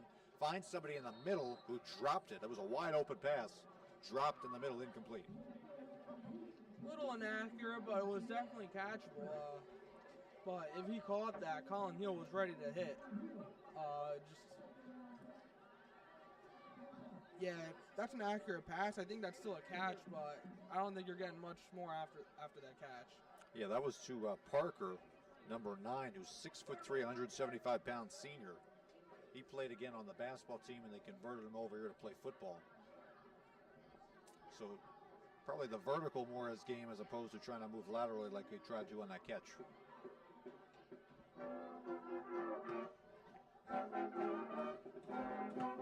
So we got a 2nd down and 10. Couple of guys in motion, and I think the right tackle moved a little early. As you just start to see now a little bit of the frustration from Asbury Park coming out with all these penalties. Yeah, a lot of frustration there. Couldn't get a number on who that was, but he was jumping up and down, and he was not happy. Offensive line jumped; it was clear as day. But the undisciplinary actions of this team is just it's not good. They're making it way too easy for Townsville East to win. Yeah, when you're down by 10 on the road here late in the game, you can't have any of those here. 5 yards could make all the difference. Yeah, it's almost like some of these Asbury players are playing for Townsville East. He's got Whitaker's going to get a keeper on the left side. He stretches it out, gets positive yardage there across the 20-yard line to bring up a 3rd down and medium. Yeah, Whitaker is the only one who seems like they can actually gain yardage, so it should keep on going back to him. He's got the quickness, the elusiveness to just get outside, get yards, so yeah. If you're going to give it to anyone, give it to him. So they'll give him 7 yards on a run. They'll make it a 3rd down and 8. Do you think they keep it on the ground with Whitaker or the running back, or do they try to throw it again? 3rd down, you need to throw it. I mean, there's only 40 seconds left in this 3rd quarter, so you don't really have that much time. And East has just been dominating the time of possession, so who knows when you're going to get the ball back after this drive. Got a couple guys in motion. They fake it. He's back to throw. He's got a whole ton of time to go.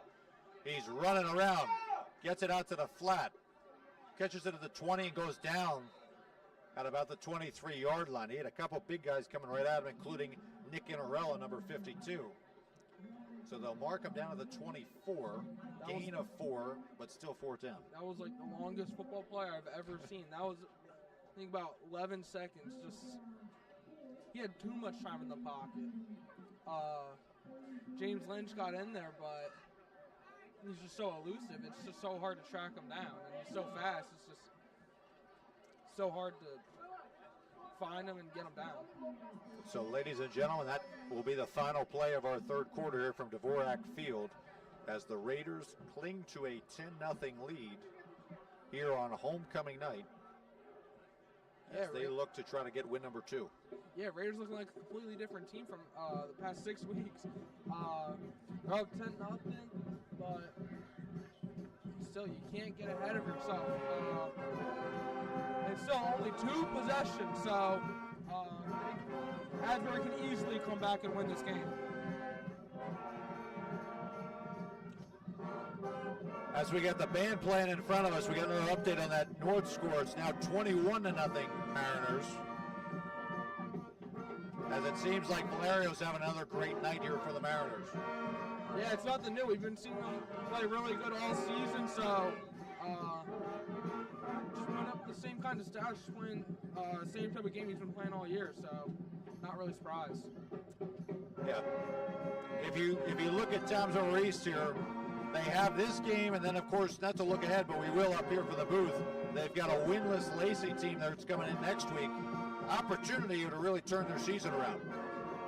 Yeah, they really do, because this Asbury team we've seen not too great. They're not that great of a team. And Lacey winless. I mean, obviously they're not that good of a team. So these are 2 very winnable games that each should win. Yeah, if they can't beat these 2 teams, it's kind of crazy. Well, they got to finish this one off here first, as we'll bring up a 4th down and 4 to start quarter number 4.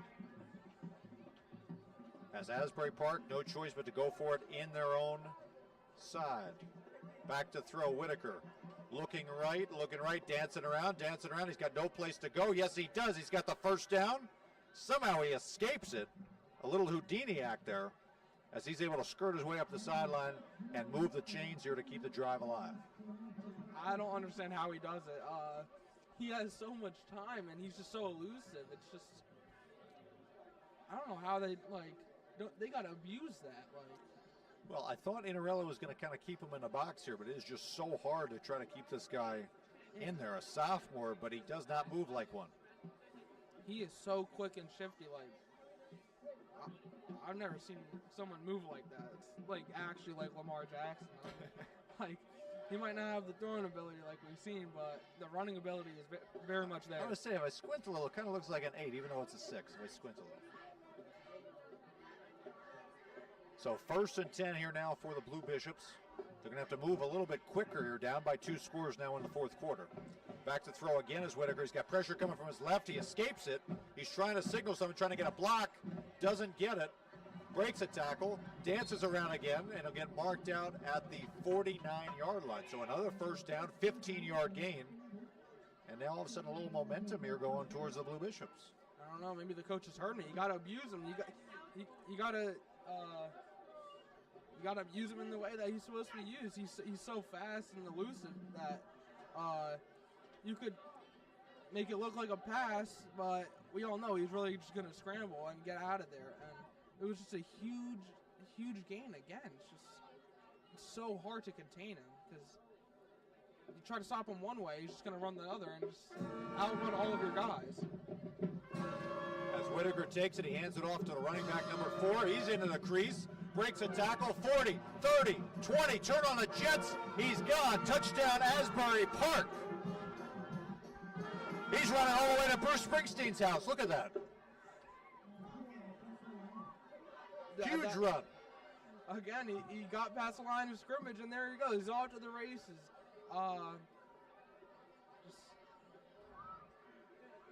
Just 51 yards. How the tables have turned. This game, still 11 and a half minutes left. This is, oof, I don't know. Well, you know, that was a quite an impressive run. Now it appears as though Asbury Park's going to try to go for 2, which is something we saw Times River South do last week, and they were successful with it. Let's see if the Raiders can learn from that experience and stop them here. Obviously, what they're trying to do is try to make it only a 2-point game so they can win with a field goal, but the risk is if they don't get it, they need another touchdown. Yeah. So let's see what they come up with here on this 2-point conversion. 2 guys in motion, same time. They have to reset it. Thought they had to reset it. Whitaker takes it around the left side, and he gets it. It's way too easy, but flag. I feel like. I believe we got a flag there. I feel like it's got to be on the defense because I feel like they would have called it dead if it was on the offense. Well, no, they're going to call it. Wrong. Yeah. You got 2, I got 1 here tonight. That one there, they had 2 guys moving at the same time. They're supposed to reset and stop here before they do it. The second guy never did. And now it pushes them back a bit. Now do you rethink your strategy? I don't know. Looks like they're keeping the same personnel out on the field. Just 7 yards for 2 points is. I don't like the odds. I mean, I'm looking at the roster that we have here. There's nobody listed as an official kicker here. We've seen Whitaker be the punter. Yeah, so maybe they just don't have a kicker. Could be a situation where they've, a little bit more advantageous, but we'll see here as they got a couple guys moving in motion. They're playmakers. I bet they're going to roll right. They do. Whitaker trying to run to it. Can he get to the pylon or can he stop him? And they do. East gets him this time. I'm going to be honest. I don't think East has played that good of a game so far. I just think Asbury's been shooting themselves in the foot. Like, they're just not, like... The bigger issue right now for Asbury Park is that Whitaker is still down on the other side. He now gets up. And now he's back down again here. So that could be a huge loss here because not only does he play quarterback, he's also the big safety who's come up and made a couple tackles tonight for the Blue Bishops defense. Yeah, but we've seen most of the offense just run through him. Like all of the most of the big plays have just come through him except the last touchdown. So if you lose him, it's not a lot else you have to work with. So now the 2-point conversion, and just to reset things, 2-point conversion does not work, unsuccessful. We have 11:29 remaining in this game. East still leading 10-6. But if you were with us on our broadcast last week, we've seen this happen before. hoping that it doesn't. Yeah.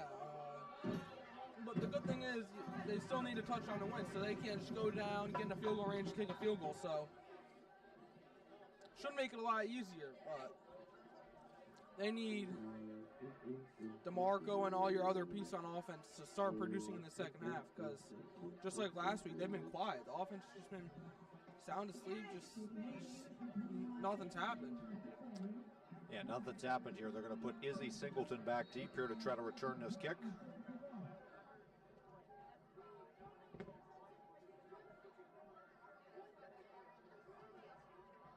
I tell you what, I'm going to take a bet on this one, kind of a guess. I'm going to guess here that Massey changed jerseys at halftime, because he is somebody who has kicked in the past, and he just kicked that one away, I believe. As we get Singleton up the middle, returning this one, he gets up to the 35-yard line. So nice return. Now the Raiders have to really lock in here and try to ice this game. Yeah, good run back all the way up to the 35, but now they need that offense to start producing. If they need to try some new things, and I don't really know, because all the things that they've been doing have been kind of basic and not really super fancy. We have seen some super fancy plays.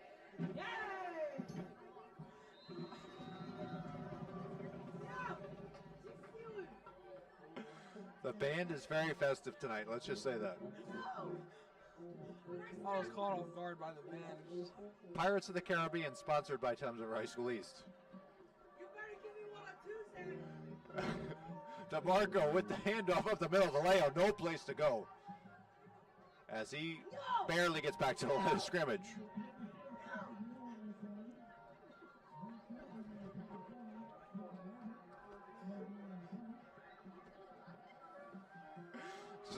So no gain there by Vallejo on first down. Again, we saw Cyber get hurt on the last drive. Have not seen him back since.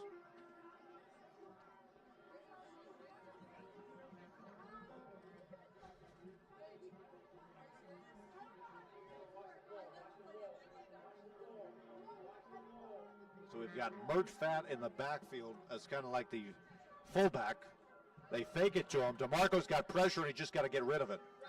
That time, everybody was inside there, including Whitaker, who came right on in and forced him to throw the ball out of bounds. Now a 3rd and long set up here for Towns River East. Yeah, just, I don't know, interesting play call. I don't know if I agree with the pass play there. Just, I don't know. It's just not a lot East has been able to do in the second half. I've seen them try to pass it, but again, just you haven't gotten the blocks that you want. But then you try to run it again, didn't get the blocks that you want. So the O-line really needs to step up. We haven't seen them create any big holes. Haven't really gotten any good blocks for DeMarco to step back and throw. So you're on a 3rd down and 10 here.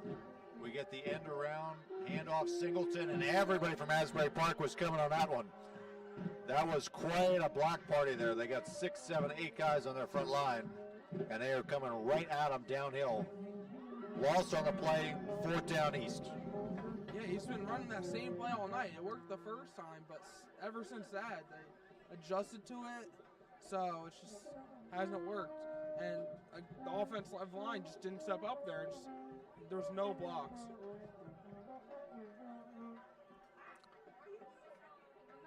All right, so Mert Fat to punt the ball away here with 9:45 remaining.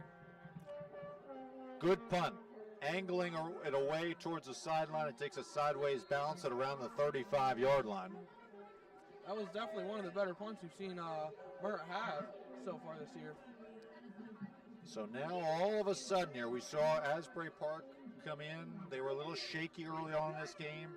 Defensively, they gave up the touchdown, and then they stop them right before halftime. They create the field goal situation, and all of a sudden, it's been flipping the other way here towards Asbury. Yeah, Asbury's offense has been producing. They've controlled the time of possession, too. It's really just flipped from the first half. Just Asbury's been controlling the game, and East hasn't really had an answer for it in the second half. While in the first half, East has really controlled everything, while Asbury's never had an answer. So Whitaker with a 1st and 10 from the 34-yard line. Handoff up the middle. Moving ahead. We're going to give him 5 on that first down. Yeah, he takes that ball and he's just explodes right through the gut. Gets a good 4 or 5 yard gain. So another good play. It's just nothing crazy, but still a good play nonetheless.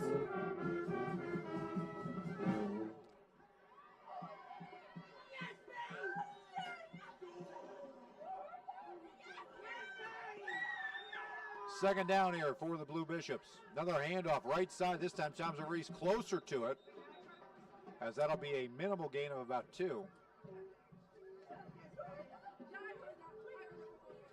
A lot of guys in there on that one, including Inarella, 52. Gain of 2, bring up a third down and short. It's definitely 4 down territory for Asbury. Just East really needs to stop here. I think if East gets to stop here, it's the offense hasn't produced. So I don't even know. It's just such a weird game. It's just not very offensive. Yeah, we've seen them here 0 for 3 tonight on third downs.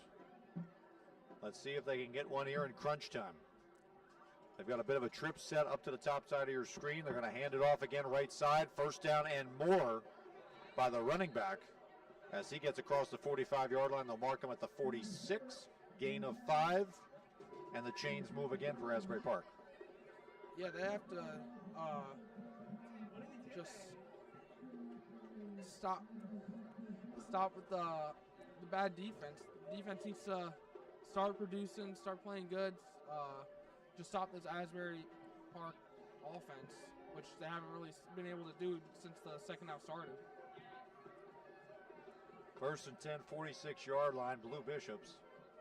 Down by 4 here in this fourth quarter on the road. Trying to move ahead and crush the hearts of the Raiders here on homecoming weekend. Receiver coming in motion on that fake jet sweep. They're going to keep it around the left side with Whitaker. Whitaker gets to the edge, cuts back inside, gets a couple extra yards, and gets the first down, dragging guys like Mark Bavaro down the field.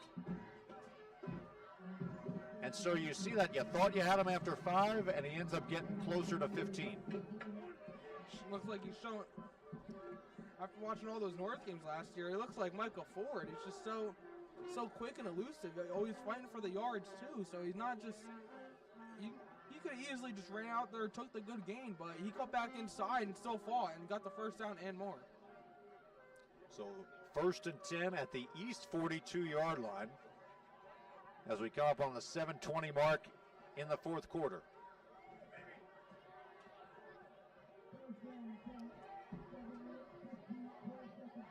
Have 2 backs in the backfield. They'll bring a third one there around on the motion. Whitaker keeps it with a couple extra blockers in front of him. Gets to the outside and just uses that speed to get close to another Blue Bishops first down. He's got it with a gain of 11. This guy is just something else. He's so fast. He gets to the outside. The coach is definitely hard, man, I think. You know, you got to start using him the correct way. You got to keep on giving him the ball, and he just doesn't have an answer for him. He just gets outside, and it looks like an automatic first down every time they give him the ball. You know, we saw it last week with Tomsonville South, Andrew, where they figured out the speed. They put a speedster in Demir Nelson alongside Jake Hanahan, and it was lethal last week. Now, this week here, a little lethal by Whitaker as he's just tearing apart this East defense in the second half.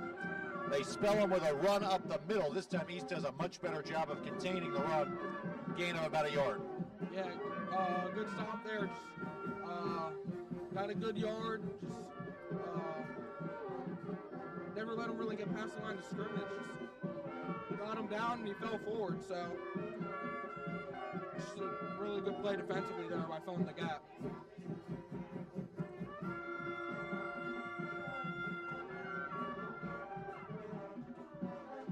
So we'll call a second down and 9 here from just inside the 30-yard line.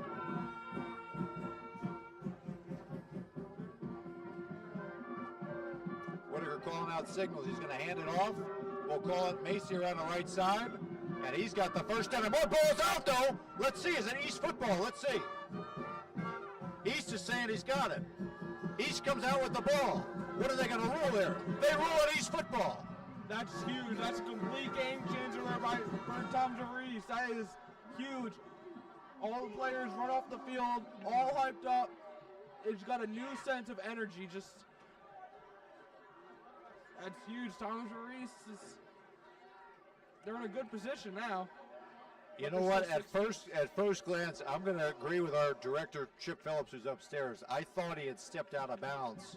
He may have tried to step back inside, and that was where it got jarred loose. Got too aggressive, yeah. But there's still 6 minutes left. This game is not over. East just needs a few first downs. This is where Towns River East, if they want to have a chance to play football into November, deep into November, and they want to be able to continue their season, they have to be able to close out games here, and they've got a great opportunity here with 6:02 left, leading by 4. Handoff up the middle, and that's a blue wall of blue Bishops. I mean, he just got swallowed up at the line of scrimmage. Vallejo took the ball, and there was just a bunch of Asbury defenders right in his face already. So, I mean, just with him being how small he is, just he never had a shot to go anywhere with those big guys right in his face. For all that yardage they had on the ground there in the first half, only 16 yards rushing here in the second half for the Raiders.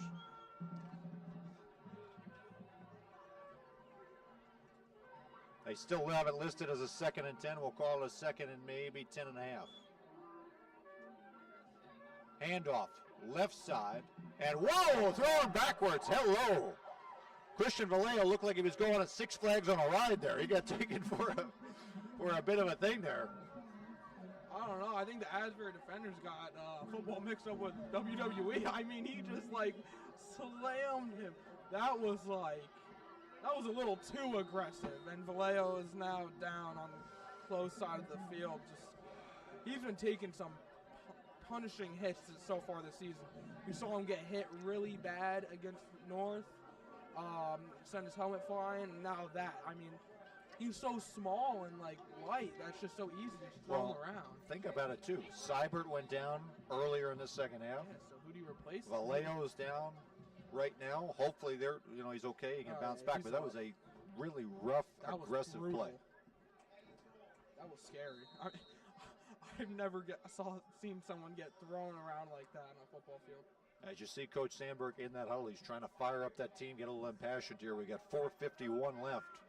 It's going to be a 3rd down and long for the Raiders. At least temporarily, they're going to put Singleton in there as the H-back.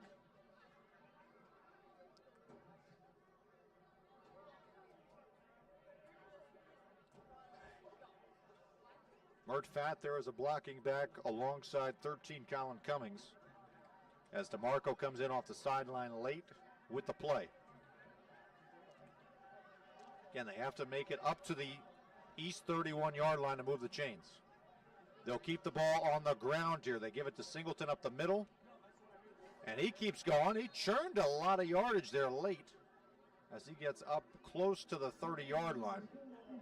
He'll still be a couple yards short, though. It'll bring up a 4th down. Yeah, they've been through 3 running backs tonight. This is just not good for Tom DeVries. So turn to Izzy Singleton now, and looks like the offense is staying out there on the field on 4th down. Interesting. I don't know. Because if you don't get this, you give them such good field position. Yeah, this is interesting here, Andrew. If you do get it, though, I mean, it makes it really hard for Asbury to get that ball back. I think what kind of complicates it is what you saw with Singleton on that run. He got a lot of yardage up the middle, weaving his way through. Tempting here now to go for it. Maybe they try to jump him off sides here, which they've done successfully a lot tonight as well. And they... You called it. That's crazy. Oh my God, you just called that. That was a great call. And I didn't play the lottery today. Can you imagine that? You should have. At the most inopportune time in this game, Asbury Park jumping off sides to give a fresh set of downs to Toms River East with 3:15 remaining in this game. Totally changes the whole dynamics of this last final frame. That's just terrible. That changes everything.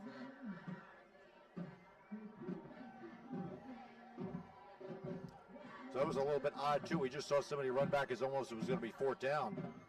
Now he gets back here within the frame. We're going to see DeMarco looking at the back judge a lot as they will try to run that clock all the way down. 2:35 and rolling. Handoff up the middle. Good to see Vallejo back in the ball game as he gets up to the 36-yard line. We got a lot of tussling going on there as 58 for the Raiders. James Lynch was involved with an Asbury Park player.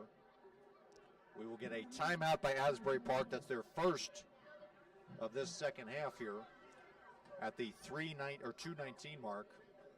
And so now it again completely changes how you manage the last part of this game. Now you got to take your timeouts as opposed to potentially getting a short field. Yeah. Tom Reese hasn't even really played that good of a game, I don't think. It's just Asbury has played. I mean, they haven't played that bad. Other than the penalties are just so bad. I've never seen anything like. I mean, they've jumped off sides like. How many? Is that 6 now? That's 6. They have 10 total penalties tonight. All 5 yards, right? So most of them, except there was one hold that was mixed in here, but it's almost 100 yards on straight penalties. I mean, they almost just handed Toms River East this win. That is a very difficult way here to try to win a football game.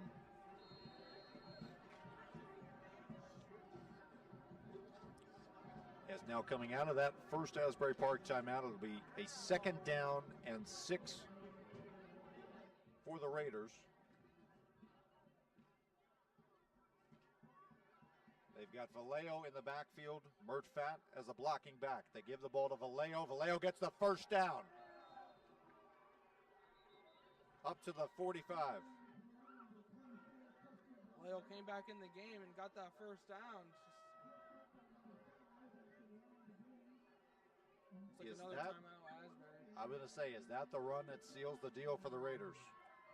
I think it has to. A lot of bad things would happen for Tom Reese for them to lose this game.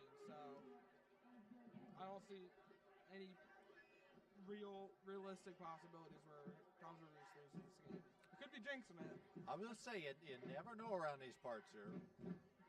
I was probably saying the same thing after halftime last week, and it didn't work out too well. If you're Asbury Park, you're trying to punch the ball out, right? That's kind of like your strategy right now with only one timeout. It's your only it's the only way I think you're gonna win. If you get a fumble or some turnover of some sort, then it's the only possible way I think you can win. Because if you bring up 4th down, make them punt, then you'll have not a lot of time left to go down the field and score a touchdown. So we get a 1st and 10, 46-yard line. They keep it on the ground, and Vallejo got cut in back of it. Good thing DeMarco had the football as he gets across. Taking a beating today. I mean, another timeout. But he still gets up. Vallejo's taking hits without even having the ball. I mean, they're just targeting him, it seems like. I was going to say, final timeout taken by Asbury Park here with exactly 2 minutes left. So no 2-minute warning, no 2-minute timeout. But a timeout here by Asbury Park, so they have no way to stop the clock. It'll be a 2nd down and about a handful or so. Trying to look around the shore to look at some scores here. Apparently that is a wild game going on between Rumson and Donovan. Rumson leading 28-20, and that game is still in the first half. So that's insane. How about Barnegat leading 40-0 over New Egypt? This is a Barnegat team that lost to Toms River East on opening weekend. Yeah, that's bad. 40-0. trying to look here for the North score. North, remember we said was up, what, 21-0? Yeah. Let's see if we got something else here. 28-0 on the North score, 28-0. Just keep on racking up the points. As now we've got a second down coming out of that final Asbury Park timeout. Most likely, Vallejo or DeMarco is going to get this carry.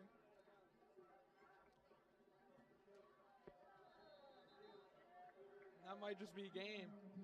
That's just like, this is making me mad. Like, I can't. That is, look, that is something that, again, these coaches here, you look at Coach Will Johnson, he's only in his first season. Young coaching staff, those are the things that they will correct eventually. But when you're playing on the road in a game like this, in a tight game, every penalty matters, every yard matters. And you're right, that might have just been the icing on top of the cake for the Raiders. It seems like the only yardage East has really been able to gain is off of these penalties. I don't think they outplayed Asbury. I just think they outsmarted them.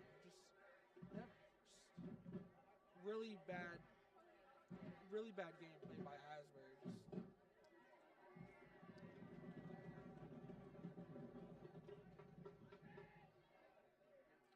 Handoff up the middle, Vallejo, who disappears into a mass of people, gaining about 4 on that one.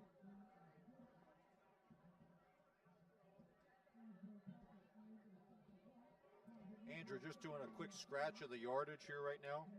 East only 167 total yards in this game, and penalty yardage, as we've got the one Asbury Park player down on the field to stop play. Penalty yardage here for Asbury, if you add it all up, about 60 yards of penalty. So 60 yards of penalties. East only has 167 total yards of offense. That's really bad. It's just, East didn't even play that good, I don't think. I don't think they played like their best game. Asbury just, I don't think they played bad. It's just the penalties on defense. Penalties are killer. And the fact that with all those penalties, East only scored 10 points, like, I don't think this Asbury team is that bad. They're just so undisciplined. Well, yeah, they're young right now. In terms of their, young signal caller. We see the flashes of brilliance here with Whitaker and company. As they're all up there on that line, they've got about 7, 8, 9 guys up there. Just waiting is DeMarco for that back judge to put his hand up, start counting it out as you see it there.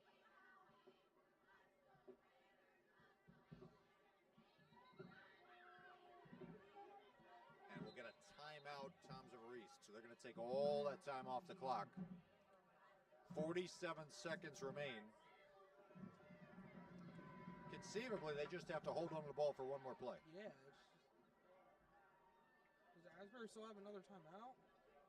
No, they shouldn't here. They took 3, then they had the extra semi-timeout on the injury. But then the clock started immediately after the player was taken off the field. So if it's second down, there's 47 seconds left. Shouldn't the game just be over? I'm a little confused. Well, they're going to have to run one more offensive play of some kind. At least snap it one more time. Looks like they're going to try to go more into a victory formation here, which is the smarter, more prudent play. Yeah, I don't know what the point of that timeout was. I don't know. I'm not the coach, so don't ask me. I tell you what, though, the coach is going to have a very nice celebration tonight. A much different atmosphere here at Dvorak Field than it was this time last week.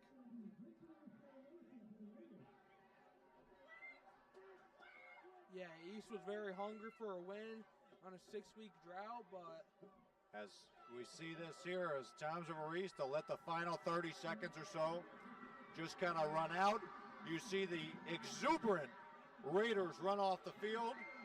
Raider Nation cheering, the band cheering, the cheerleaders all ready to go.